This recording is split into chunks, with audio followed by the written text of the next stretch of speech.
Ghazali decode நேயர்களுக்கு அன்பு வணக்கம். நம்ம ஒவ்வொரு நாளும் காலையில் ஒவ்வொரு விதவிதமான வீடியோ போடுறோம்.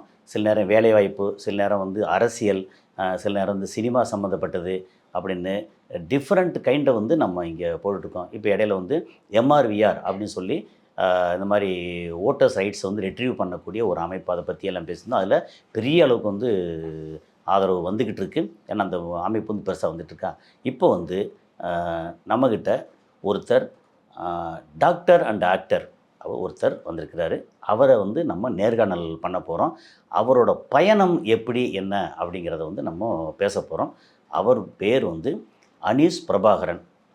அவரை உங்கள் சார்பாக என்னோட சார்பாக நம்ம அரங்கத்துக்கு வரவேற்போம். வழக்கம் போல உங்களுடைய ஆதரவு, like button, hype button, bell பட்டனை கிளிக் பண்ணி சப்ஸ்கிரைப் செய்து நண்பர்களுக்கு பகிர்ந்து ஆதரவு தாருங்கள். நன்றி.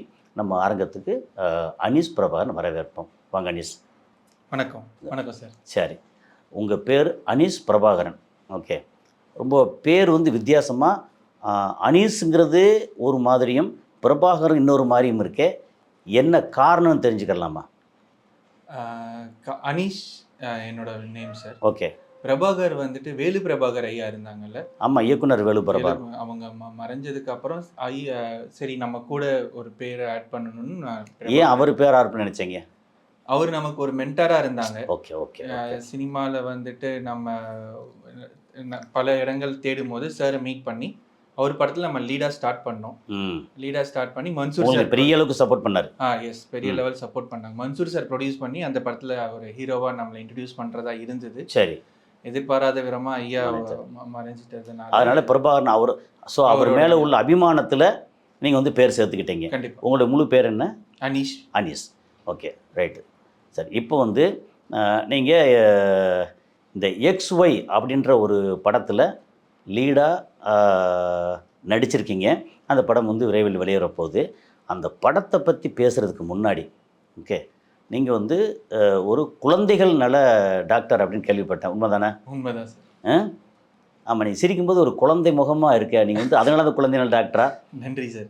சரி. அப்படி இல்லை, MBBS முடிச்சோன்னே ஃபீல்ட் ஆஃப் இன்ட்ரெஸ்ட் இருக்குது. ஜென்ரல் மெடிசன் இருக்குது, அடல்ட்டுக்கு பார்க்குறது, பீடியாட்ரிக்ஸ் இருக்குது, ஸ்கின் இருக்குது, எமர்ஜென்சி இருக்குது, இந்த மாதிரி நிறைய டிபார்ட்மெண்ட்ஸ் இருக்குது. ஆர்த்தோ இருக்குது, எலும்பு ஆர்த்தோ இருக்குது. ஸோ இந்த மாதிரி நிறைய டிபார்ட்மெண்ட்ஸ் இருக்குது. எனக்கு பீடியாட்ரிக்ஸ் ரொம்ப பிடிச்சிருந்தது. என்னால் நல்ல டீல் பண்ண முடியும் அப்படின்னு தோணுச்சு. இல்லை, பீடியா ரொம்ப பிடிச்சா என்ன காரணம் ஏதாவது வேணும்ல? இப்போ அடல்ட்னா நமக்கு என்ன ப்ராப்ளம் அப்படின்றத டைரெக்டாக சொல்கிறாங்க. அதை அந்த காரணத்தை கேட்டு அதுக்கேற்ற மாதிரியான எக்ஸாமினேஷன், ட்ரீட்மெண்ட் போகிறோம். பேபிஸ் பொறுத்த வரைக்கும் காரணமே இருக்காது. அதை நம்ம ஃபைண்ட் அவுட் பண்ணி அதுக்கான ட்ரீட்மெண்ட் சேலஞ்ச் இருக்கும். ஓகே. நான் இன்டர்ன்ஷிப் பண்ணும்போது எனக்கு அந்த சேலஞ்சஸ் ரொம்ப பிடிச்சிருந்தது. அதனால நம்ம பீடியாட்ரிக்ஸ். MBBS எங்கே பண்ணீங்க? அண்ணாமலை, சிதம்பரம். அண்ணாமலை. அப்புறம் MD பீடியாட்ரிஷன் இல்லையா? ஆமாம் சார். அது எங்கே? அண்ணாமலை, சிதம்பரம். அண்ணாமலை முடிச்சிங்க. சரி, ஓகே. இப்போ ஒரு பீடியாட்ரிஷன் நீங்கள் முழு நேர நடிகராக வந்துட்டீங்களா அல்லது பீடியாட்ரிஷனாக ஒர்க் பண்ணுறீங்களா? பகுதி நேர டாக்டராகவும் முழு நேர நடிகனாகவும் இருக்கேன் சார். நல்லா இருக்கே இது. முழு நேர நடிகர், பகுதி நேர டாக்டர். ஓகே, சரி. அந்த தொழிலை விடலை. நைட் டியூட்டிஸ் பார்க்குறேன். நைட் டியூட்டிஸ் அதிகமாக பார்க்குறேன். டே டைமில் சில நாட்கள் பார்க்குறேன். பல நாட்கள் சினிமா தேடலும் அதுக்கான வேலைகளும் செஞ்சுருக்கேன். இது சொந்த கிளினிக்கா அல்லது வேறு வெளியில் பெரிய கிளினிக்கில் ஒர்க் பண்ணுறீங்க? ஹாஸ்பிட்டலில் தான் ஒர்க் பண்ணுறேன். பெரிய ஹாஸ்பிட்டலில் ஒர்க் பண்ணுறீங்க. ரைட், ஓகே, அருமை. இப்போ முதல்ல கேள்வி இந்த பீடியாட்ரிக்ஸ்னால் சில கேள்வி கேட்டுக்கிறோம். கேட்டுட்டு படத்தை பற்றி வருவோம். என்னென்னா, பொதுவாக குழந்தைகள் ஒரு மாதிரி சம்மந்தம் இல்லாமல் அழும். ஓகே, அந்த அழுகைக்கு பசி காரணமாக இருக்கலாம். பசியை தாண்டி வேறு என்ன மாதிரி காரணங்கள் இருக்கலாம் உங்களுடைய அனுபவத்தில்? காரணமே இல்லாத அழுகை தான் அதிகமாக நம்ம இது என்ன காரணம்னே நமக்கு தெரியாது. சரி, ஓகே. இப்போ பசி, ஒரு நியூ பார்ன் பேபி எடுத்துக்கிட்டோம்னா பசிக்காக மட்டும் இல்லை, 14 டிஃப்ரெண்ட் டைப்ஸ் இருக்கு அவங்க அழுகிறதுக்கான ரீசன். அம்மா பக்கத்தில் இல்லைன்னா அழுவாங்க, அம்மாவோட குரல் கேட்கலன்னா அழுவாங்க, அம்மாவோட அந்த வார்ம்த் இல்லைன்னா அழுவாங்க, அரவணைப்பு, அந்த அரவணைப்பு இல்லைன்னா அழுவாங்க. ஏன்னா அந்த அந்த 7 பேபி வயிற்றுக்குள்ள இருந்ததுல இருந்து அந்த சென்சேஷன் இருக்கும். அம்மா திரும்பும் போது திரும்பினாங்க, உட்காரும் போது உட்கார்ந்தாங்க, அந்த ஃபீல் எல்லாமே இருக்கும். ஒன்ஸ் பேபியை நம்ம செப்பரேட் பண்ணினதுக்கு அப்புறம் அந்த அந்த அந்த தனிமை, அந்த அது அவங்களுக்கான அந்த கிரையை இன்க்ரீஸ் பண்ண ஆரம்பிச்சிடும். அப்போ இது நியூபார்ன் பேபி. இந்த மாதிரி சொல்றீங்களே, குழந்தை வந்து ஏதோ ஒரு இடத்துல சில தருதலைகள் குழந்தைய பெற்று எங்கேயாவது போட்டுட்டு எங்கேயாவது கொடுத்துட்டு அப்படி போயிடுறாங்களே, அந்த குழந்தைக்கு அரவணைப்பு கிடைக்காத குழந்தை என்ன பாவம் பண்ணுச்சு? நீங்கள் சொல்கிறதுல பார்த்தா நமக்கே வந்து ஒரு இது தோணுதே. சரி, இப்போ வந்து பெரும்பாலும் குழந்தைகளில் வந்து பொதுவாக காய்ச்சல், சளி வருது, இதெல்லாம் வருது ஒரு பக்கம் சாதாரண விஷயம். ஆனால் பெரும்பாலான குழந்தைகள் ஒழுங்காக சாப்பிட மாட்டேங்குதே. அதுக்கு என்ன பண்ணுறது, என்ன மாதிரி அது? குழந்தைங்களுக்கு சாப்பாடு ஊட்டுறது வந்து ஒரு பெரிய சேலஞ்சிங்கான விஷயம். நான் எல்லா மதர்கிட்டையுமே சொல்றது அதுதான். அது ரொம்ப சேலஞ்சிங்கான விஷயம். குழந்தைக்கு நம்ம சாப்பாடு ஊட்டணும்னா பின்னாடியே ஓடணும், ஏமாத்தணும், பொய் சொல்லணும், வேடிக்கை காட்டணும், மேஜிக் பண்ணணும். இதெல்லாம் முன்னாடி நிலவை காமிப்பாங்க, இப்போ நிலவ காமிச்சாங்க, இப்போ ஃபோனை இப்போ வந்து காமிக்கிறாங்க. ஃபோனை காமிச்சு. பட் ஃபோன் காட்டுறது கண்டிப்பா நல்லது கிடையாது. அப்படியே சொல்கிறீங்க? ஆமாமா, கண்டிப்பா. ஃபோன் இல்லாம எனக்கு தெரிஞ்சு 98% குழந்தைகள் வந்து ஃபோனை பார்த்துக்கிட்டு தான் வந்து சாப்பிடுதுங்க. இல்ல என்ன தப்பு மெயினா பண்றாங்க மதர்ஸ் அப்படின்னு பார்த்தோம்னா, கிச்சன்ல சமைக்கிறாங்க, சமைச்சு முடிச்சுட்டு அதை ஃபர்ஸ்ட் ரெடி பண்ணி குழந்தைக்கு ஊட்டிட்டு தாய் சாப்பிடணும் அப்படின்னு நினைக்கிறாங்க. அது முதல் தவறு. ப்ரிப்பேர் பண்ணிட்டு அதை குழந்தை முன்னாடி உட்காந்து சாப்பிடணும். அதை சாப்பிட்றத அந்த குழந்தை பார்க்கும்போது தான் அவங்களுக்கான அந்த ஆசையை. இந்த உளவியல் அருமை. இப்போ நம்ம நேரில் இதை பார்க்கும்போது அவங்களுக்கே தெரியும், ஆஹா இப்போ நம்ம முதல்ல வந்து குழந்தைக்கு முன்னாடி சாப்பிட்டு காமிக்கணும். யூஸ்வலாக அந்த பேரண்ட்ஸ் வந்து நல்ல குழந்தைங்க முன்னாடி உட்காந்து சாப்பிட அந்த குழந்தைக்கு சாப்பிட்ற ஆர்வம் தன்னாலேயே இன்க்ரீஸ் ஆகிடும். அப்படி இல்லைன்னா வந்துட்டு அந்த அந்த நான் சொன்ன மாதிரி ஓடணும், ஏமாற்றணும், வேடிக்கை காட்டணும், மேஜிக் பண்ணணும், அந்த 2 வாய் சாப்பிட வைக்கிறதுக்குள்ள அவ்வளோ போராட்டங்கள் இருக்கு. அது 5 வயசுக்குள்ள நம்ம நல்லா பழக்கிட்டோம்னா 5 வயசுக்கு மேலே குழந்தைங்க நல்லா சாப்பிட. இதுக்கு சாப்பாட்டுக்கு குழந்தைகளை சாப்பிட்றதுக்கு ஏதாவது டானிக்கு அது ஏதாவது சொல்கிறாங்களே, அது தேவையா, நல்லதா? அந்த மாதிரி ஒரு மருந்தே கிடையாது. சாப்பிட வைக்கிறதுக்கு மருந்து. குழந்தைக்கு பசியை தூண்டும் அப்படின்னு சொல்லி டானிக்லாம் கொடுக்குறாங்களே. இல்ல அது அப்படி கிடையவே கிடையாது. இல்ல அப்போ குழந்தைக்கு வந்து மூடு வந்து சாப்பிடணும், மூடு வரணும். Okay, it should be created. Right, okay. இப்போ குழந்தை இந்த இன்டர்வியூ மூலமாக, நேர்காணல் மூலமாக நம்ம மக்கள் இதை பார்க்கக்கூடியவங்க வந்து அவங்க குழந்தைகளுக்கோ தெரிஞ்சவங்க குழந்தைகளுக்கோ இதுக்கு வந்து ஓடி ஆடி பாடி, ஓகே, ஃபோனை காமிக்காமல் அவங்களுக்கு வந்து விளையாட்டு காமிச்சிட்டே முன்னாடி சாப்பிட்டு அவங்களுக்கு நம்ம சாப்பிட்டு அந்த குழந்தைக்கு காமிச்சு அதுக்கப்புறம் வந்து குழந்தைக்கு சாப்பாடு ஊட்டி அதை பழக்கணும் அப்படிங்கிறது தானே? சரி, இப்போ வந்து உங்களுடைய முழு நேர ப்ரொஃபஷனுக்கு வருவோம். ஓகே, இப்போது நீங்கள் இதுக்கு முதல்ல வந்து ஒரு வெப்சீரிஸில் வந்து ஒரு இது நடிச்சிங்கல்ல? ஓகே, அந்த வெப்சீரிஸ் பேர் என்னது? Heartbeat web series. Heartbeat, okay. Tamil தானே? தமிழ் தான்.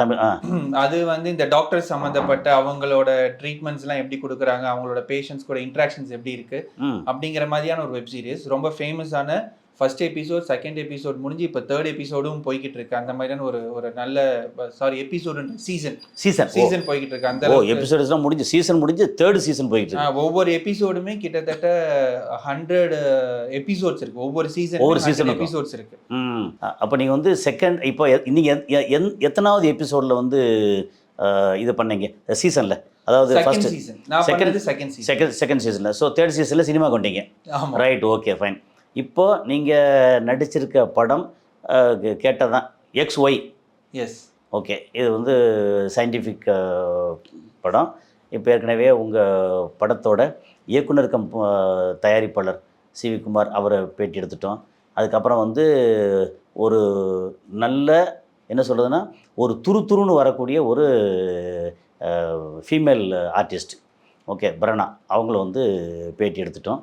ஓகே, இப்போ உங்களை இதுக்கப்புறம் வந்து உங்களை டெக்னீஷியனை வந்து கொஞ்சம் எப்படியும் பேட்டி எடுப்போம். ஏன்னா XY அப்படின்னு சொல்லும்போது அவரோட முந்தைய படங்கள் இருக்கு இல்லையா, சயின்டிஃபிக் படங்கள் இருக்கு இல்லையா, அது வந்து உண்மையிலே நான் ரொம்ப ரசித்து பார்த்தேன். நேற்று வந்து ஒருத்தர் ஆக்சுவலாக அங்கே துபாயிலிருந்து ஃபோன் அடிக்கிறாரு. அவர் சிவிகுமாரோட முந்தைய படம் வந்து இவ்வளோ பிரமாதமாக இருக்கே, இது வரைக்கும் நான் எதிர்பார்க்கவே இல்லையா. பழைய படத்தை இப்போ பார்க்குறாரு. 2017 ரிலீஸ் ஆன படத்தை நம்ம நேர்காணல் வந்ததுக்கப்புறம் அவர் பார்க்குறாரு. பார்த்துட்டு நேற்று வந்து அரை மணி நேரம் அங்கேருந்து எனக்கு பேசுகிறார். இந்த படத்தை பற்றியே பேசுகிறார் சிவிகுமார், அவர் படத்தை பற்றியே. ஸோ அந்த மாதிரி ஒரு நல்ல ஒரு இயக்குனர், அப்புறம் வெற்றிகரமான நல்ல தயாரிப்பாளர். ஏன்னா நிறைய பேர் வந்து அறிமுகப்படுத்திக்கிறாரு ரெட்டக்கத்தி ஆரம்பிச்சு. இந்த படத்தில் உங்களுக்கு என்ன மாதிரி ரோல்? மேல் லீட் பண்ணியிருக்கீங்க. கதையின் நாயகனாக வந்திருக்கு. Okay, super. ஓகே, இதில் வந்து சயின்டிஃபிக்கில் இப்போ நீங்கள் வந்து ஒரு சயின்டிஃபிக்காக இதில் வந்து ஃபேண்டசியில் நீங்கள் வந்து ஒரு மாதிரி கிரீன் மேட் இதெல்லாம் நடிச்சிருப்பீங்க, அப்படி தானே? எஸ், எல்லாம் நடிச்சிருக்கீங்க. சரி, இப்போது இந்த படம் நடித்து இப்போ எப்படி கிட்டத்தட்ட முதல் படம் உங்களுக்கு. ஆமாம். ஓகே. ஏன்னா வெப்சீரிஸ் நடிச்சிருந்தா கூட சினிமான்னு வரும்போது இது வந்து கிட்டத்தட்ட நீங்கள் டெபியூ. ஓகே. இதில் உங்களுடைய அனுபவம் எப்படி இருந்தது? இது ஒரு ஒரு வெர்சடைல் எக்ஸ்பீரியன்ஸ் இருந்தது எனக்கு இதில். நாட் ஒன்லி இன் ஆக்டர், நான் வந்துட்டு இந்த படத்தில் எல்லா வேலைகளையுமே நான் பக்கத்துல இருந்து பார்க்கக்கூடிய ஒரு கிட்டத்தட்ட அசிஸ்டன்ட் டைரக்டர் மாதிரி, கோ டைரக்டர் மாதிரி, அசிஸ்டன்ட் டைரக்டர் மாதிரி, டைரக்டர், அசிஸ்டன்ட் கேமராமேன், அதுக்கப்புறம் வந்துட்டு ப்ரொடக்ஷன் யூனிட்ல வந்து ப்ரொடியூசர் எல்லாமே நம்ம அதில் பார்க்க வேண்டியதா. ஸோ ஓவராலாக உங்கள் சொந்த கம்பெனி மாதிரி படமாக பார்த்தீங்க. ஆமாம். ஏன்னா நம்மளை ஒரு ஒரு ஒரு டேரக்டர் வந்துட்டு நம்மளை ஹீரோவாக்குறாங்க அப்படிங்கும்போது அதுக்கு நம்ம ஃபுல் 100% கொடுக்கணும் அப்படின்ற ஒரு எண்ணம் இருந்தது. அதனால ஃப்ரம் த டே ஒன்ல இருந்து டில் இப்போ வரைக்குமே நான் சார் கூட டெய்லியுமே ட்ராவல் பண்ணுறது, என்ன ஒர்க் இருக்கோ அதை பார்க்குறது, எல்லா ஒர்க்குமே வந்து கம்ப்ளீட் ஆயிடுச்சான்னு இந்த நன்றி உணர்ச்சி, இந்த எண்ணம் இருக்கு இல்லையா, இது வந்து உண்மையிலேயே பாராட்டப்படக்கூடியது. நீங்கள் வந்து எந்த உயரத்துக்கு போனாலும் அப்போவும் இதே மாதிரி மாறாமல் இருக்கணும். எப்போவுமே வந்து முகத்தில் அரிதாரம் பூசியாச்சுன்னா மனநிலை மாறும்னு சொல்லுவாங்க. எனக்கு தெரிஞ்சு உங்கள் மனநிலை மாறாதுன்னு தோணுது. ஓகே. எப்போவுமே எந்த படத்தையும், ஒவ்வொரு படத்தையும் முதல் படமாக அந்த படம் வெற்றி அடையணும், அந்த படத்துக்கு வந்து முதலீடு போட்டவங்க வந்து ஜெயிக்கணும், லாபம் பார்க்கணும் அப்படின்ற மனசு இருந்தாலே போதும். ஓகே. ரொம்ப பெரிய அளவுக்கு வந்துடலாம். சரி, இப்போ வந்து உங்களுடைய எதிர்கால திட்டங்கள் இருக்குல்ல சார், நீங்கள் டாக்டர் ஆக்டர், இதில் வந்து உங்கள் எதிர்கால திட்டம் மிகப்பெரிய டாக்டராக, மிகப்பெரிய மல்டி ஸ்பெஷாலிட்டி பெரிய ஹாஸ்பிட்டல் கட்டி இந்த மாதிரி இந்த ஊர்லேயே வந்து பேசப்படக்கூடிய குழந்தைகள் நல மருத்துவராக அப்படின்னு ஒரு திட்டமா, அல்லது ஆக்டராக மிகப்பெரிய அளவுக்கு ஒரு சூர்யா, அஜித், விஜய், விஷால், இந்த மாதிரி தனுஷ் அப்படின்னு இந்த மாதிரி ரேஞ்சில் அப்படி ஆகணும் இதா, இல்லை ரெண்டுமா? எது? முயற்சிகள் இருக்குது சார். அந்த அளவுக்கு பெரிய ஆளாக வர. நான் ஏன் இவ்வளோ நீளமாக கேள்வி கேட்குறேன்னா, இந்த கேள்வியில் நிறைய அர்த்தம் இருக்குது. எஸ். ஆமாம். அப்போ உங்களுடைய பதில் இருக்கு இல்லையா, நீங்கள் யோசிச்சு சொல்லலாம், ஒன்றும் பிரச்சனை இல்லை. ஓகே. ரொம்ப நீங்கள் சொன்ன மாதிரி அஜித், சூர்யா அந்த அளவுக்கு இல்லை அப்படின்னாலும் ஒரு நல்ல ஆக்டர்னு ஒரு பேர். ஒரு காலத்தில் அஜித் சூர்யா வந்து உங்களை மாதிரி தானே, சாதாரண ஆரம்பகால நடிகர் தானே. அதனால் நம்மளுடைய எல்லைகள் வந்து சுருக்க வேண்டியதில்லை. ஓகே. ஆனால் நான் கேட்குறது வந்து ஆக்டராவா அல்லது டாக்டராவா அப்படிங்கிறதுல எதில் வந்து உங்களுக்கு ப்ரையாரிட்டி ரொம்ப ஜாஸ்தி? ஆக்டர். ஆனால் டாக்டர் தொழிலும் பார்ப்பீங்க? பார்ப்பேன். எந்த இடத்துக்கு போனாலும் அது பார்ப்பீங்க. ரொம்ப அருமை. சரி, இப்போ வந்து இந்த படம் முடிக்கிறதுக்கு முன்னாடியே வேறு படங்கள் எதுவும் கமிட் பண்ணிக்கலாம், பேச்சுவார்த்தை நடந்துக்கிட்டு இருக்கா? போய்கிட்டு இருக்கு. ஓகே. அப்போ நல்ல படங்களாக, என்ன நீங்கள் வந்து ஆள் நல்ல ஹைட்டாக வர்றீங்க, ஓகே, அதுக்கேற்ற மாதிரி கொஞ்சம் ஆக்ஷன் ஹீரோவாக பண்ணணும்னு நினப்பா, அல்லது இந்த மாதிரி என்ன சொல்கிறது, எமோஷனல் பேக்ட் உள்ள படங்கள், அந்த மாதிரி குடும்ப படங்களா, அல்ல லவ்வர் பாயா, எப்படி உங்கள் விருப்பம் எப்படி இருக்குது? எனக்கு நல்ல ஃபேமிலி ட்ராமா, சென்டிமெண்டல், தென் வந்து அதுதான் பண்ணணும்னு ஆசை. லைக் நல்ல காமெடின்னா நல்ல காமெடி பண்ணணும், அந்த மாதிரி ஒரு மூவி பண்ணணும்னு ஆசை. காமெடி பேக்ரவுண்டில் ஒரு ஃபேமிலி லவ், இந்த மாதிரி அது வந்து எடுத்த உடனே வந்து அடி வெட்டு குத்து. இப்போ போன இதில் இன்டர்வியூவில் வந்து உங்கள் இதில் அந்த ஃபீமேல் லீடு இப்போ பிரணா வந்தாங்க இல்லையா, அவங்கள கேட்கும்போது வந்து உடனே வந்து அடி வெட்டு குத்து ரத்தம் அப்படி தான் சொன்னாங்க. Okay okay okay. அப்போ அவங்களுக்கு வந்து அப்போ அந்த ஆர்வம் இருக்குல்ல, ஒரு ஜாக்கி சான், ஒரு ரஜினிகாந்த், அப்படி விஜயகாந்த் அப்படின்னு சொல்லி பார்த்தோன்னா அந்த ஒரு இருக்கு இல்லையா. she is good in acting. இல்லையா, அதில் நீங்கள் பார்க்கணுமே, கடைசியில் வந்து ஒரு 4 அபிநயங்கள் பண்ண சொன்னால் படன்னு பண்ணாங்க. ரொம்ப சூப்பராக இருந்துச்சு அதில் அந்த. ஆமாம். அது அப்போ என்னென்னா, அவங்க எடுத்து சொன்ன உடனே டக்குன்னு வந்து அப்படியே வந்து முகத்தை பாவனையை மாற்றுறது இருக்குல்ல, அது வந்து ஒரு மிகப்பெரிய கலை. அது வந்து டக்குன்னு வந்து நமக்கு கிடைக்கிறது மிகப்பெரிய வரம் அப்படிங்கிறது. சரி, ஓகே. அப்போ உங்களுக்கு வந்து ஒரு சாஃப்டாக ஒரு கிட்டத்தட்ட லவர் பாய் அல்லது வந்து ஃபேமிலி ஓரியன்ட் அப்படின்னு ஆரம்பத்தில், அப்புறம் போக போக பின்னாடி வந்து ஆக்ஷன் ஹீரோ அதெல்லாம் பண்ணிக்கலாம். ரைட். இப்போது XY படத்தை பற்றி நீங்கள் என்ன சொல்ல விரும்புகிறீங்க? XY வந்து ஒரு ப்ராமிசிங்கான மூவி. டெஃபினட்டாக யாரையுமே டிஸப்பாயின்மெண்ட் பண்ணாது. ஓகே. புது விஷயங்கள் சொல்லியிருக்கோம். ஓகே. ஓகே. பார்க்குறதுக்கு ரொம்ப எக்ஸைட்மெண்ட்டாக இருக்கும். ஃப்ரம் ஸ்டார்ட் டு எண்ட் டெஃபினட்டாக வந்துட்டு யாருமே கெஸ் பண்ண முடியாமல், யாருமே ஜட்ஜ் பண்ண முடியாத மாதிரியான ஒரு ஒரு ஒரு ஒரு என்கேஜாக போய்கிட்டே இருக்கும் மூவி. இது யாருக்கானது? இளைஞர்கள், மத்தியதர வயசுக்காரங்க, அல்லது கொஞ்சம் ஒரு 45-50 வயசுக்கு மேலே எல்லாருமே பார்க்கக்கூடிய ஒரு படம் தான் இது. ஏன்னா இது குழந்தைங்கள்லேருந்து பெரியவங்க வரைக்கும் எல்லாருமே அந்த சப்ஜெக்ட்குள்ளே வருவாங்க. இதில் குடும்பம் இருக்கா?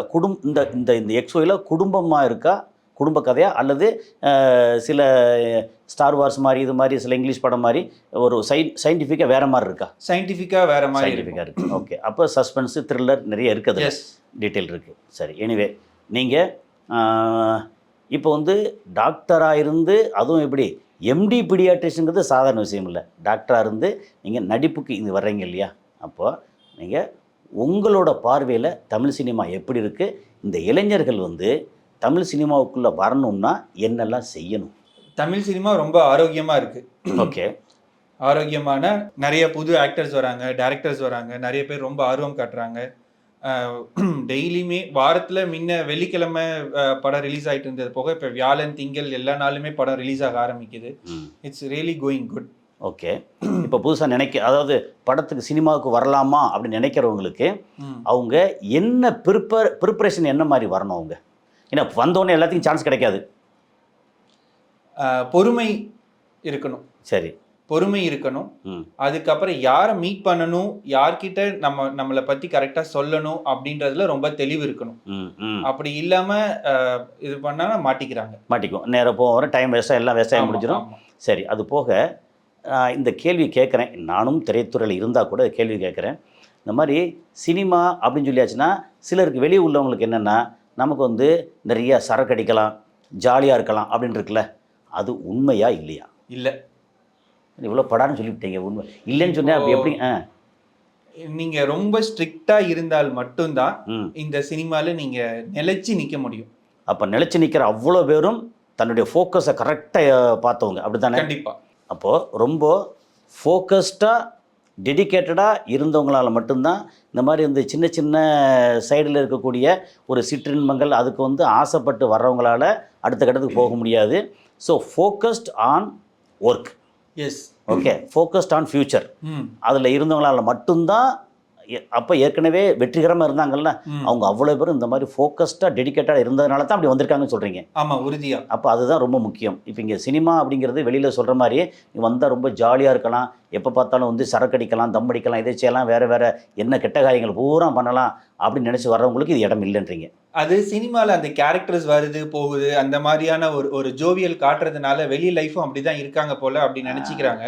பட் அந்த கேரக்டர் பண்ணுறவங்க அதை மெயின்டைன் பண்ணணும் அப்படின்னா இதெல்லாம் அவாய்ட் பண்ணினா மட்டும்தான் மெயின்டெனன்ஸ் பண்ண முடியும். Okay okay. தென் ஃபோக்கஸ்டாகவும் இருக்கணும், அந்த கோலை நோக்கி அந்த திங்கிங் இருந்தால் மட்டும்தான் இங்கே நிலைச்சி நிற்க முடியும். டெடிக்கேட்டடாக இருக்கணும், ரொம்ப டெடிக்கேட்டடாக. கண்டிப்பாக. ஓகே, ரொம்ப அருமை. வேறு உங்களுடைய தமிழ் சினிமா தாண்டி உங்களுடைய ஆசை என்ன? ஏன்னா இது வந்து இறுதியாக கிட்டத்தட்ட இறுதி கட்டத்துக்கு வந்துட்டோம். ஓகே, ஆக்டராக எப்போ என்னென்ன சாதனைகள் சாதிக்க நினைக்கிறீங்க அப்படின்னு உங்களுடைய ஆஸ்பிரேஷன் இருக்கு இல்லையா, அதை வந்து சொன்னீங்கன்னா நல்லது தான். ஏன்னா நம்ம எல்லாத்துக்கும் தெரிஞ்சுக்கிறது தானே. ஒரு நல்ல ஆக்டர்னு பேர் எடுக்கணும் சார், தமிழ் சினிமாவில் ஒரு நல்ல ஆக்டர்னு பேர் எடுக்கணும். ஓகே, அதுதான் என்னோட ஆசை. Very good. அவ்வளோதான். உங்களுக்கு வந்து உண்மையிலேயே அதாவது இப்போ நம்ம கசாலி டீகோட் நேயர்கள் பார்க்குறாங்க, அவங்களுடைய வாழ்த்துக்களும் என்னுடைய வாழ்த்துக்களும். உங்களுடைய எதிர்காலத்துக்கு உண்மையிலே உங்கள் எதிர்காலம் சிறப்பாக இருக்கும் அப்படின்னு சொல்லி நான் வந்து வாழ்த்துகிறோம். ஓகே, இனி ஃப்யூச்சரில் எப்படியும் ரொம்ப பெரிய இடத்துக்கு போனதுக்கப்புறமும் நம்ம ஆட்கள் வந்து கேட்கும்போது கொஞ்சம் இன்டர்வியூ கொடுக்குறதுக்கு டைம் கொடுங்க. அந்த இடத்துக்கு நீங்கள் வளரணும் அப்படிங்கிறது எங்களுடைய ஆசை. நன்றி சார். எனவே வாழ்த்துக்கள், ரொம்ப சந்தோஷங்க. ஓகே.